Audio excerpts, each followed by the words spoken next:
ॾींहुं लॻ ॻोठ लीमू जमाली में पोरीअ जी 17 महीननि जी मासूम न्याणी काइनात पुरअसरार बीमारी में मुब्तला थी वई आहे। वाटसन ॿारड़ीअ खे पोलियो जो शक ज़ाहिर कयो आहे ऐं सिंध सरकार खां इलाज में मदद जी अपील कई वई आहे।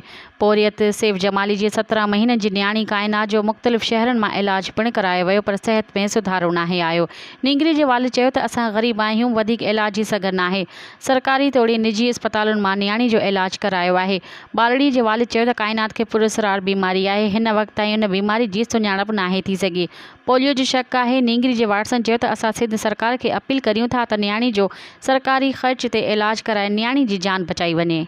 मज़ीद ख़बरनि ऐं तफ़सीलात लाइ विज़िट कयो असांजी वेबसाइट www.awamiNewsHD.com ऐं ॾिसंदा रहो अवामी न्यूज़ HD।